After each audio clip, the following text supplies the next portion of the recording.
Our top story tonight, a legal win for President Trump's immigration operation in Minnesota. A federal judge denies the state's request to limit federal agents amid ongoing protests. The Pentagon releases its 2026 defense strategy aiming to deter China through strength. Does it downplay the CCP threat? An expert joins to discuss. A renowned brain surgeon shares his story of recovering after hitting rock bottom and what that journey taught him about the mind-body connection. And one of America's founding fathers spent nearly 16 years in London, how his former home is now geared up to mark 250 years of American history.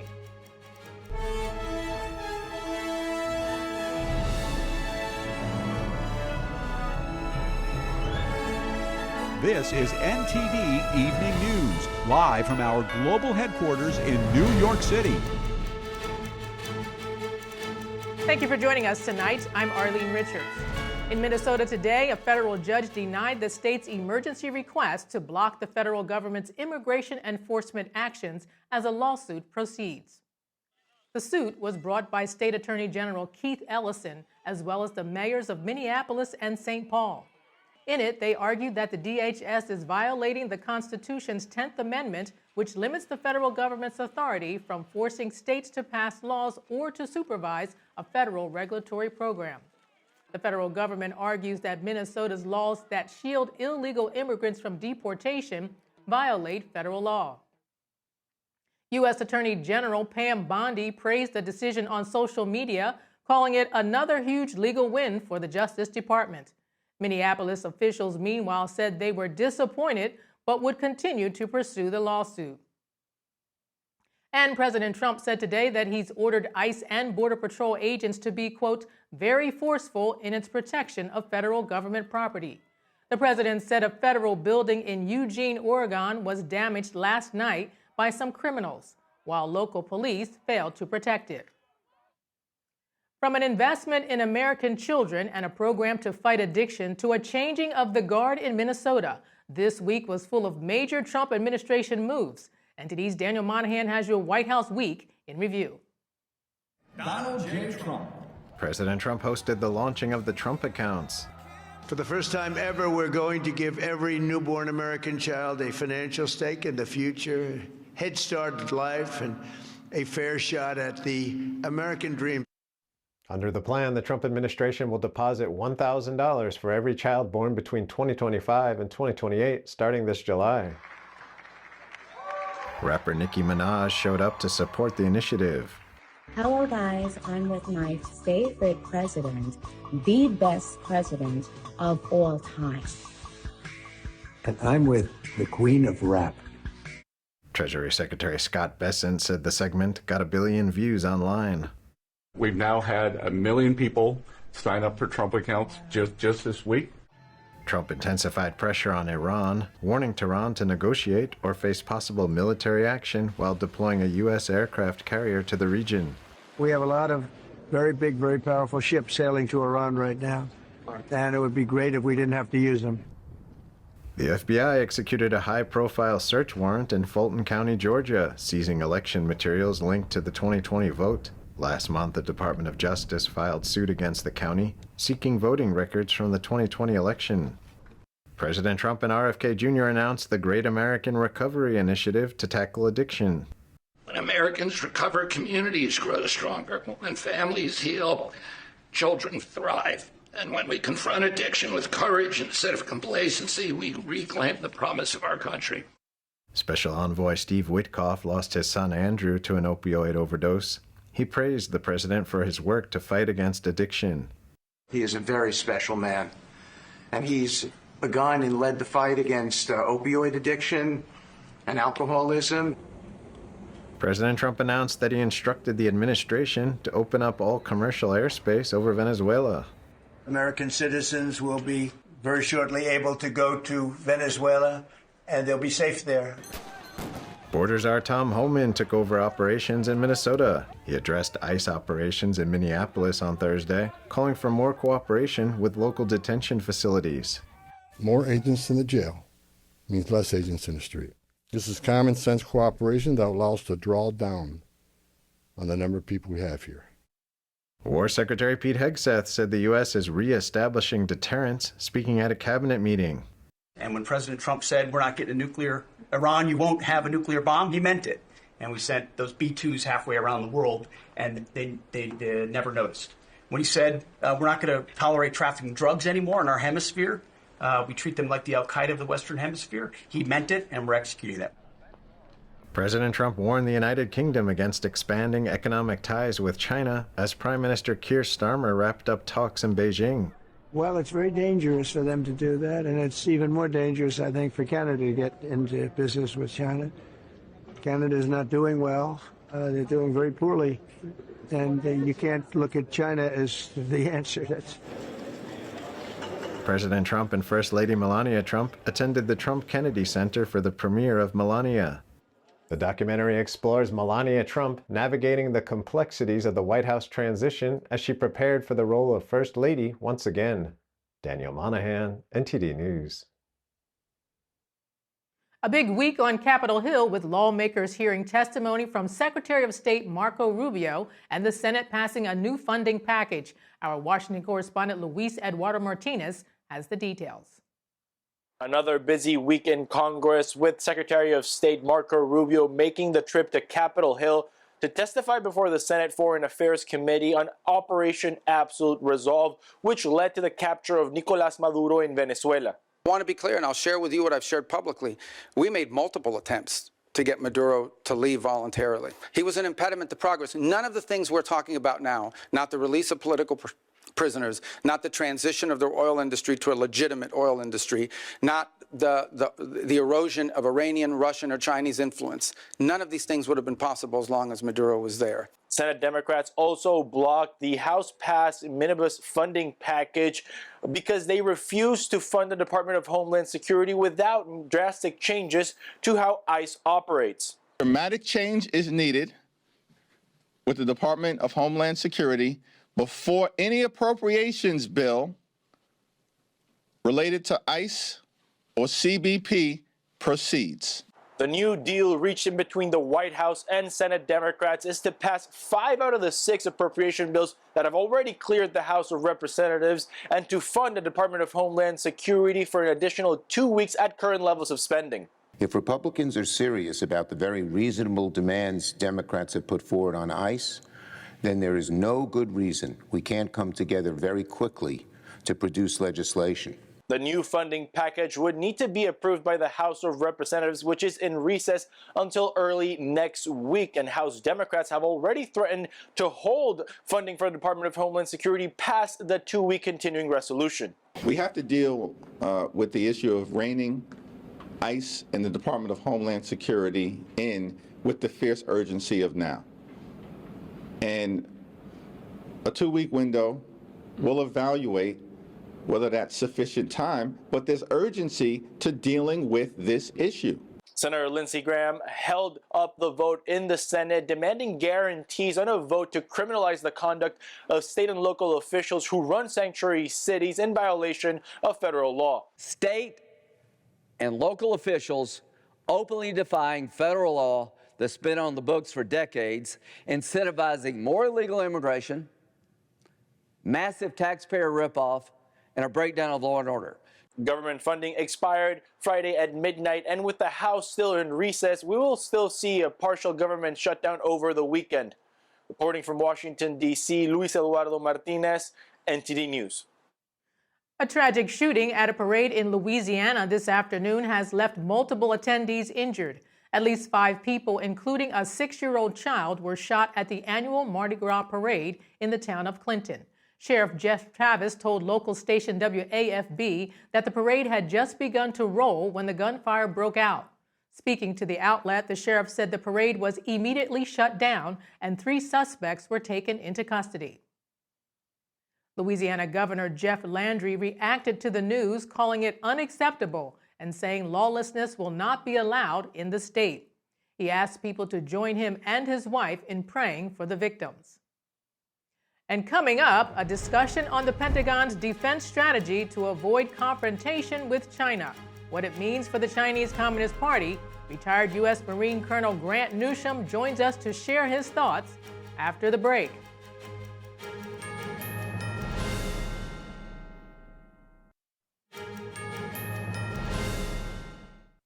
The Pentagon released its latest defense strategy, which renews the goal of building strength at home while keeping a close eye on China. The approach has drawn some criticism in reports and from some members of Congress who say it downplays the China threat. Joining us now is retired U.S. Marine Colonel Grant Newsham. He's a senior fellow at the Center for Security Policy and author of When China Attacks, A Warning to America. Thank you so much for joining us, Colonel. You're glad to be here. Thanks for having me. Now, my reading of this latest strategy is to put equal emphasis on building strength in the homeland and deterring China. But some critics view this approach as being soft on China. So what's your take on the latest report when it comes to deterring the Chinese Communist Party?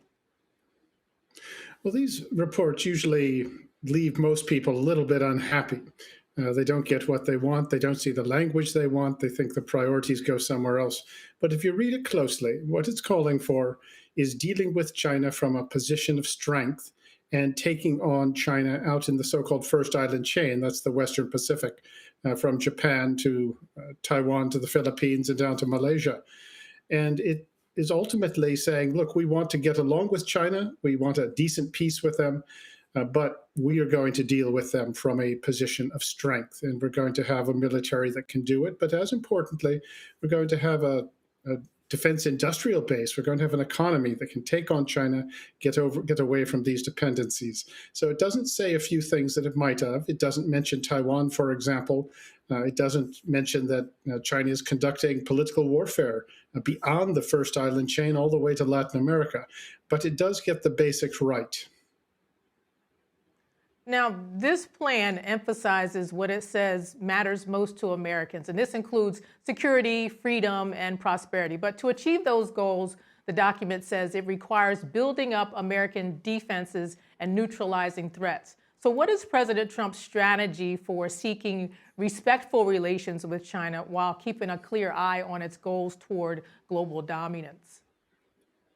Well, that's one of the sort of the paradoxes of this, and it may be unsolvable, is that the report talks about having a decent peace, not strangling, not humiliating China, not seeking regime change, and really to reach a peace that China can live with in the Asia Pacific and elsewhere.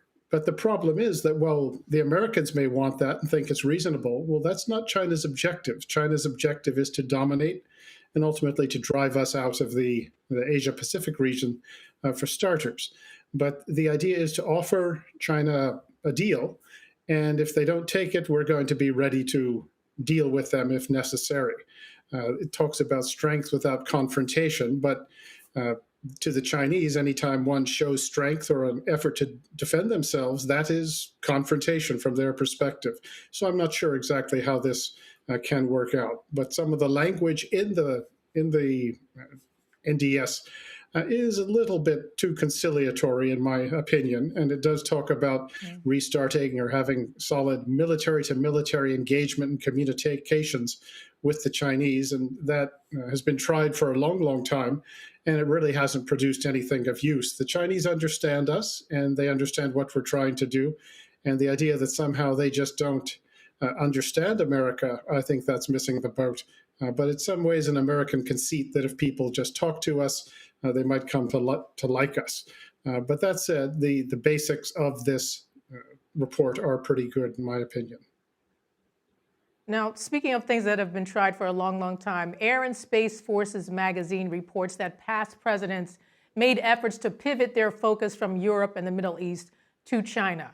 Now, how were their strategies toward China different from what Trump is doing now? Well, the Obama administration, they're the ones who started the pivot. And that was really just a way to distinguish themselves from George Bush and his so-called forever wars in the Middle East. There was actually no substance at all to the pivot. The Obama administration proved to be extremely weak when it came to dealing with China. The Biden administration was slightly better, but at the same time, it didn't really push China very much or nearly as much as it should have. You remember the dressing down Jake Sullivan, Tony Blinken, and Kurt Campbell took in Anchorage, Alaska, when Chinese diplomats lectured them fiercely for half an hour, and they just sat there and took it. And that kind of typified the fundamental Biden administration approach, although they did do some good things when it came to trade restrictions, etc. But the Trump administration is one that understands the China threat very well. You saw how the first Trump administration dealt with China. It was the first one ever to take on China with any sort of backbone.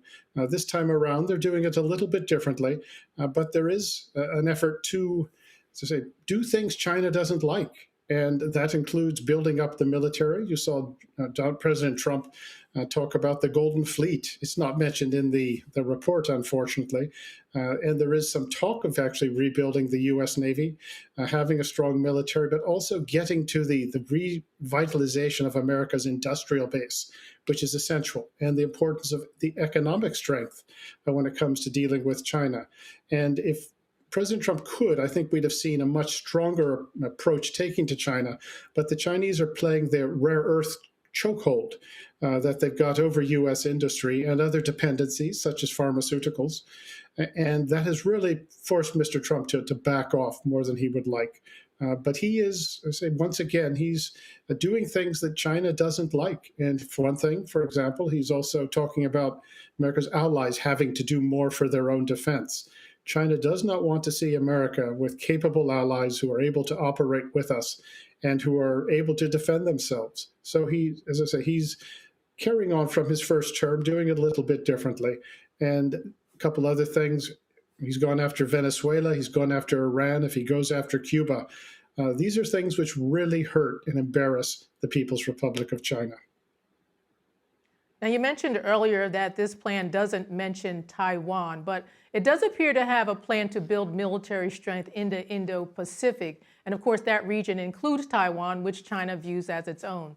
But the strategy doesn't mention Taiwan, as we said. So why not explicitly include Taiwan in this plan? Well, I think, and what I hear is that there's an effort to not say anything verbally that China isn't going to like. And I think that's probably mistaken, but that does seem to be the strategy the administration is taking.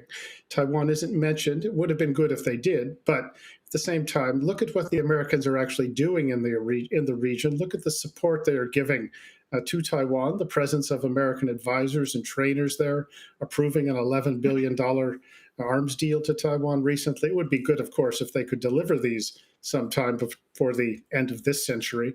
But nonetheless, they are doing things. And so the language in these reports, says it always gets people riled up, but it's probably not appropriate in this case. But as I also mentioned, there is no mention of political warfare. There's no mention of the Central Pacific. So while the focus is on defending kinetically, with armed force along the First Island chain, the Chinese are already well ensconced in every Pacific island behind the First Island chain and all the way to Latin America. For now, it's political warfare, but it's undercutting America's position in the region. And if you don't get that right or pay attention to it, then you just might find yourself beefed up on the First Island chain, but your rear area has gone to pieces as the Chinese are there and have undercut our presence there and have built up dual-use infrastructure, ports, airfields, and also have subverted local governments so that the PLA can actually come in there and operate. So that perhaps should have gotten a mention. Additionally, one notes that while there's talk of defending the homeland, that Guam and the Commonwealth of Northern Marianas out in the Pacific, these are American people. And that rarely gets considered, but that should have been paid attention to as well.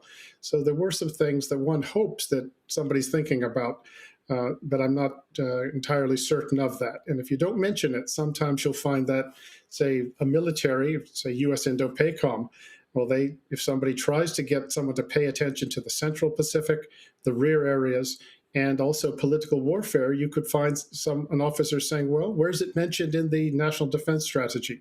It's not. What is mentioned? The First Island chain. So you may find an overfocus on the First Island chain if you're not careful. Well, perhaps he's following that old adage, action speaks louder than words. Grant Newsham, Senior Fellow at the Center for Security Policy, thank you so much for joining us. Thanks very much. And coming up in tennis, the world's top-ranked women's player upset at the Australian Open Finals. NTD's Dave Martin joins us to discuss.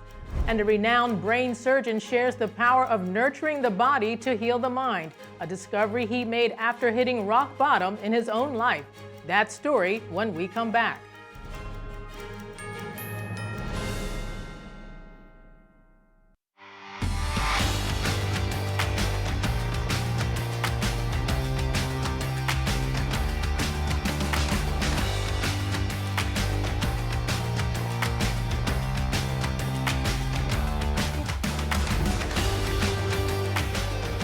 And for your sports news, we're joined now by NTD's Dave Martin. Dave, how are you doing today? I'm doing well, Arlene. How are you? I'm doing fine. A little far away today, but still waiting for the sports. So let's get started, Dave. We've got NBA, we've got college basketball, and we've also got some Super Bowl news.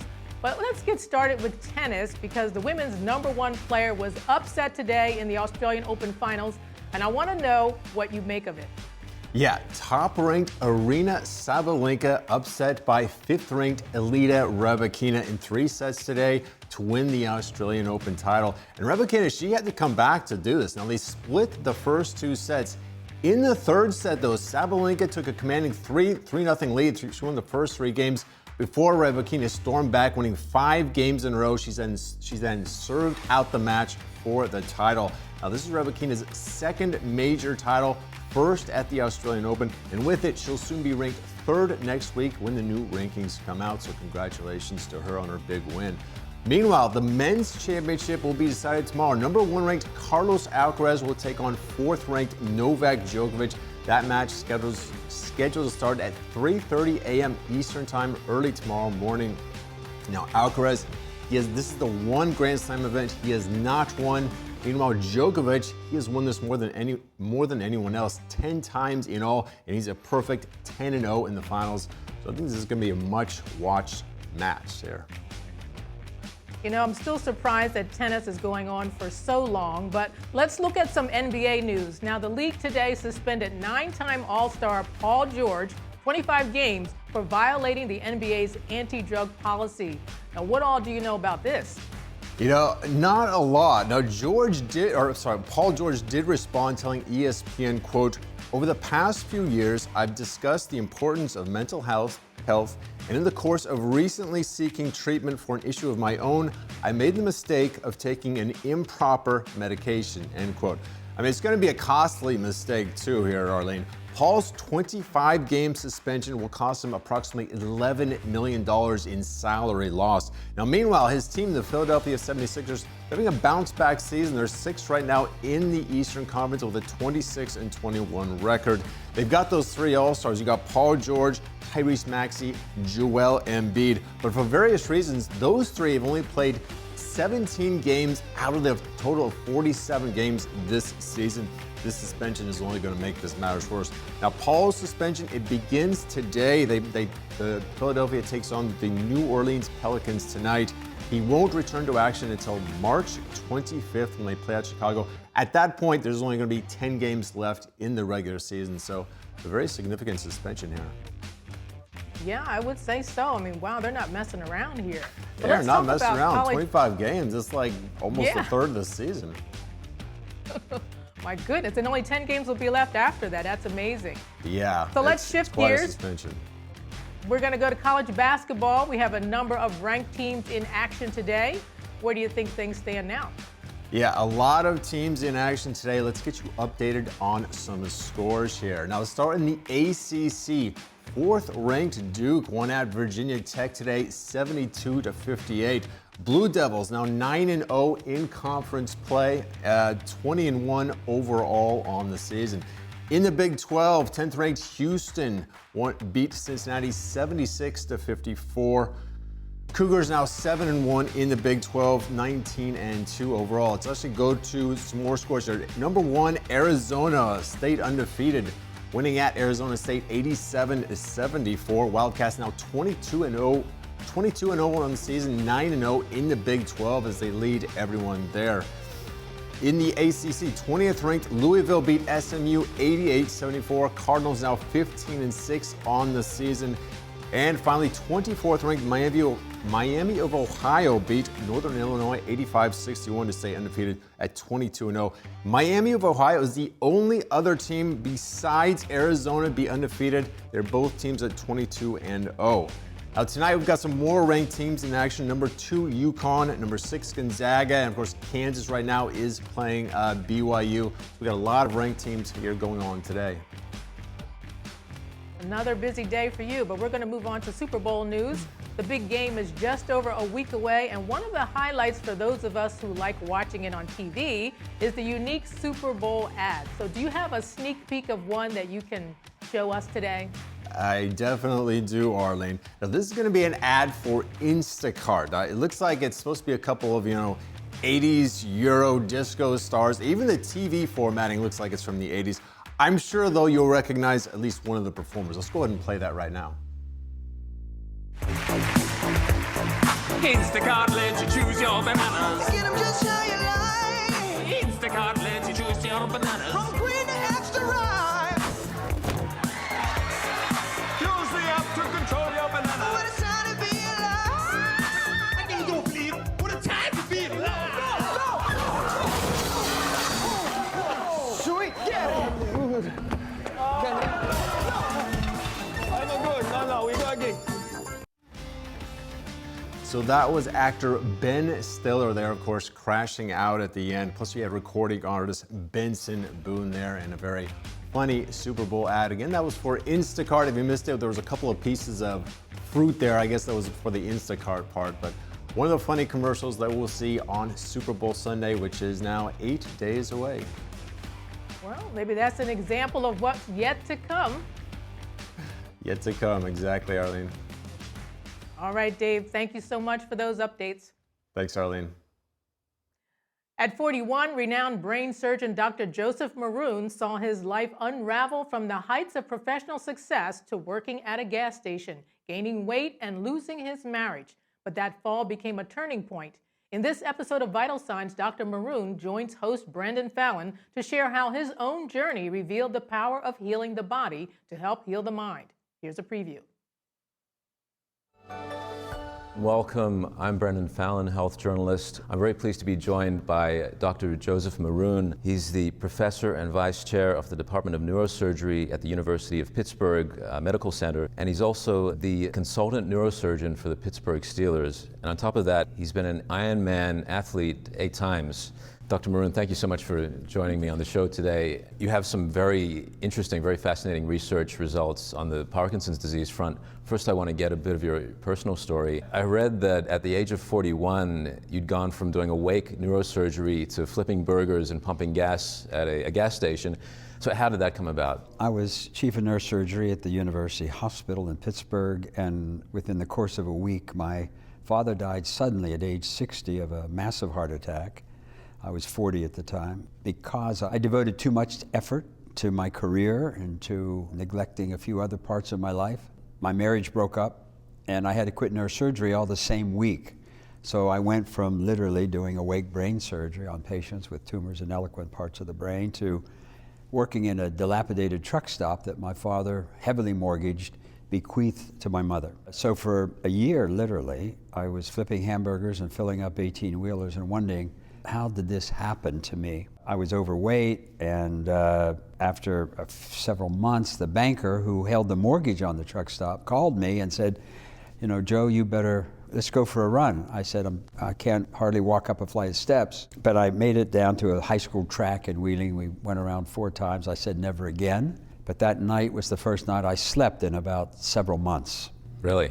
So I went back the next day and did 1.25 miles, and then 2, and then 3, and then 4, and I read about triathlons and cross-training at that time, and I got a bike. I learned to swim at the Y. As the unintended side effect of using my body to heal my brain, which is what was happening, we know the mind can make the body very sick, heart attacks, strokes, irritable bowel syndrome, but the body can heal the mind. What was happening? And what was happening is I was rebooting my neurotransmitters.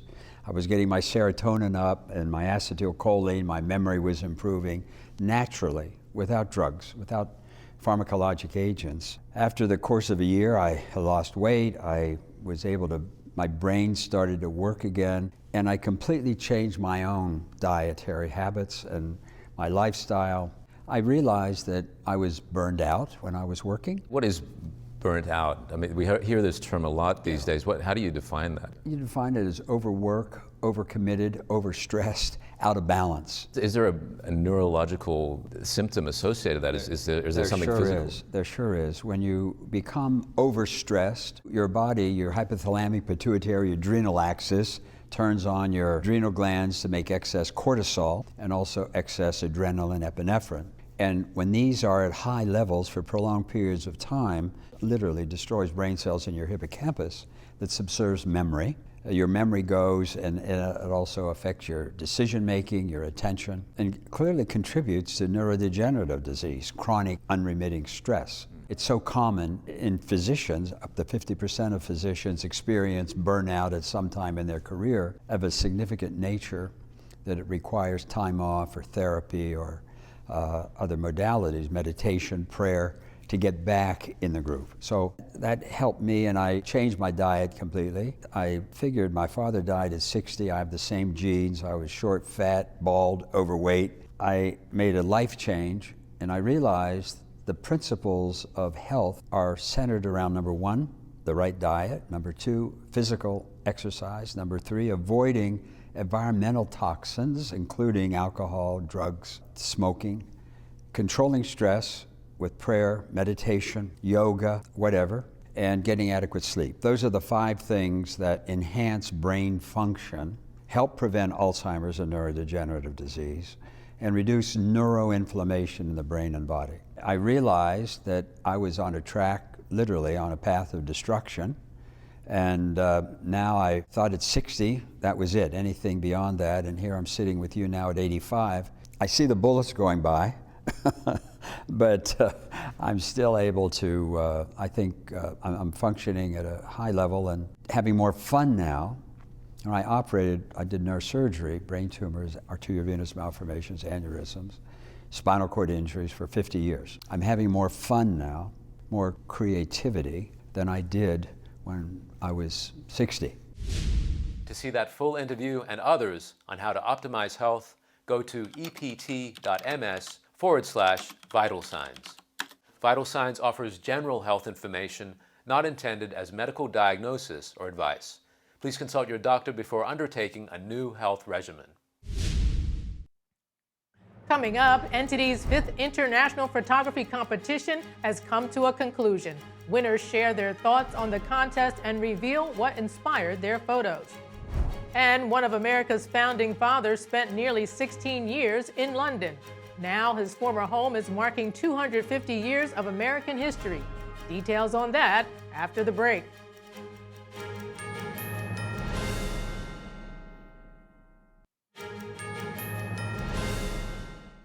One of NTD's exclusive arts and culture events, the 5th International Photography Competition, has just wrapped up.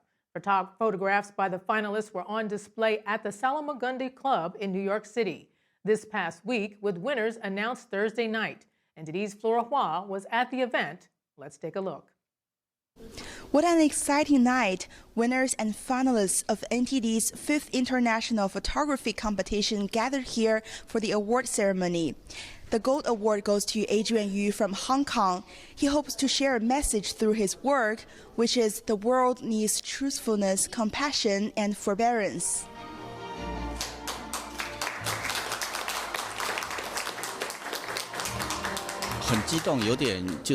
I was excited. It was a big surprise. I really didn't expect that. Adrian Yu said he will continue to sharpen his skills in photography. He also felt very inspired by others' works. The NTD photography competition covers a very wide range of themes, including humanity, landscapes, and humanistic photography. The themes are extremely diverse, which really opened up a lot of space for my imagination. Gina Pottinger was deeply touched by the kindness she received from the competition committee, as well as the values NTD preserved.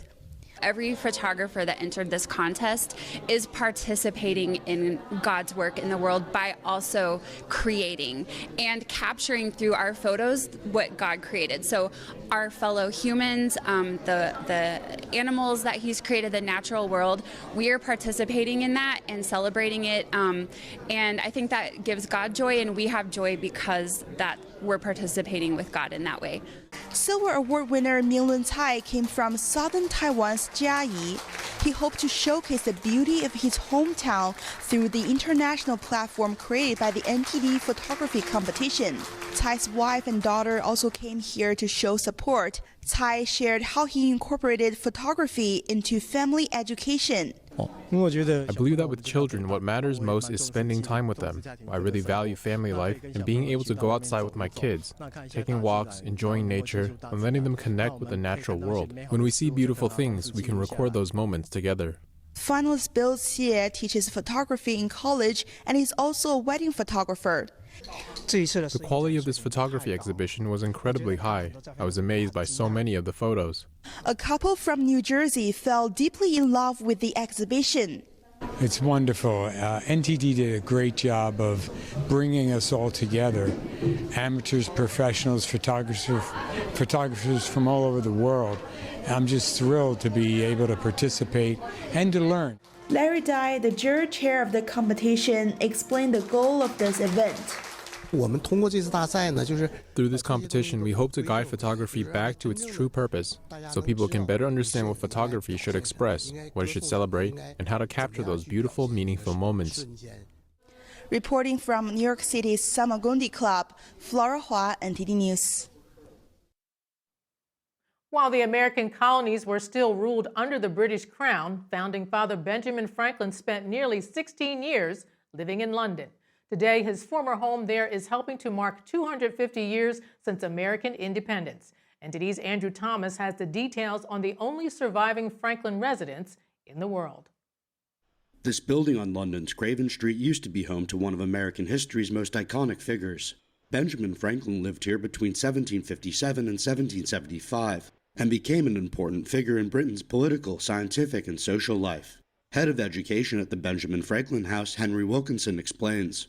Benjamin Franklin arrives in London as a celebrity. He's well known among scientific circles, which means he has a way into lots of dinner parties, social clubs, societies. He makes friends with a lot of very influential figures in the 18th century during this time, not just in London, but around the UK as well. Built as a lodging house, the home still features original fireplaces, staircases, and floorboards. Replicas of Franklin's bifocal glasses are also on display. By the early 1770s, relations between Britain and the American colonies had grown tense. Franklin's status in London began to deteriorate.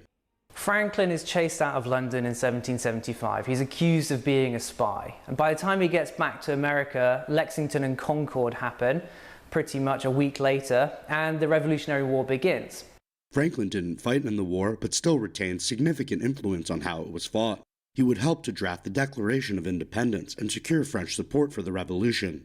Later, he would become a signatory to the United States Constitution. He's too old to be on the front line of the American Revolution. He's more of an advisor. He gives the go-ahead, seal of approval. If Franklin is in the room, then what you're discussing is worth listening to, essentially. And if he gets up and leaves, you need to rethink what you're talking about. The house opened to the public in 2006 after extensive restoration. While it contains interesting artifacts, Deputy Director Michael Hall says the focus is on the home. We're a non-collecting museum, so we don't have a big collection. We have a few small objects, but the house itself is the main object that we use to interpret Franklin's time here. Because we don't know what the furniture was that was here, we only have a few references to small pieces. Upstairs, past the original staircase, a decorative glass instrument is on display. As the bowls spin, the player touches the glass with dampened fingers to produce different notes. The glass harmonica is invented by Franklin while he lives in the house, and it's something that he's really proud of. He enjoys showing it off to people, and it's partly because it is both a musical instrument, but sort of an Enlightenment musical instrument, so it's based on scientific theories. As the United States celebrates 250 years since independence, Franklin's House is preparing a new digital app and digital exhibition, due to be unveiled in February. Andrew Thomas, NTD News. And that's the news for this evening. Thank you for tuning in. I'm Arlene Richards. Good night.